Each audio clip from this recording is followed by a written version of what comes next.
একটি ফ্ল্যাটের ফ্রিজ থেকে এক নারীর মৃতদেহ উদ্ধার করে পুলিশ।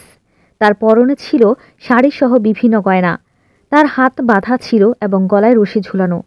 স্থানীয় পুলিশ জানায়, হত্যার শিকার ওই নারীর নাম পিঙ্কি প্রজাপতি। সম্ভবত তাকে গত বছর জুনে হত্যা করা হয়েছিল।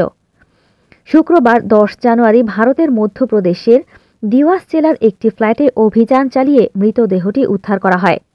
ফ্ল্যাটটি ভাড়া নিয়েছিলেন অভিযুক্ত সঞ্জয় পতিদার। ভারতীয় সংবাদ মাধ্যম এনডিটিভির প্রতিবেদন থেকে এইসব তথ্য জানা গেছে। এ ঘটনায় গ্রেপ্তার একমাত্র সন্দেহভাজন সঞ্জয় মধ্যপ্রদেশের উজ্জয়ন জেলার বাসিন্দা। বিবাহিত এই পুরুষের পরকীয়া প্রেমিকা ছিলেন 30 বছর বয়সী পিঙ্কি। তারা দীর্ঘদিন ধরে একসঙ্গে থাকার এক পর্যায়ে সঞ্জয়কে বিয়ের জন্য চাপ দিতে থাকেন পিঙ্কি। কিন্তু সঞ্জয় তার আগের সংসার বাঁচাতে সম্ভবত গত বছর জুনে হত্যা করেন পিঙ্কিকে এবং মৃতদেহ রেখে দেন একটি ফ্রিজে।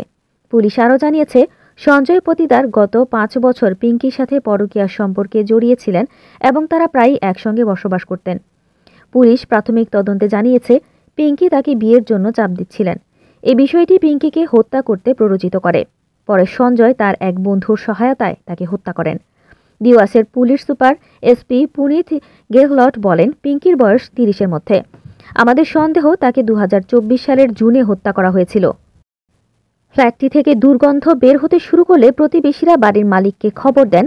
পরে তিনি ফ্ল্যাটটি খুলে দেখতে পান ফ্রিজের মধ্যে পচা গলা মরদেহ। সঞ্জয় ফ্রিজটির সব তাকগুলো সরিয়ে ফেলে সেখানে ভরে রেখেছিলেন ওই নারীকে। এরকম আরও অনেক ভিডিও পেতে নিউজ এক্সপোজার টিভির সাথেই থাকুন।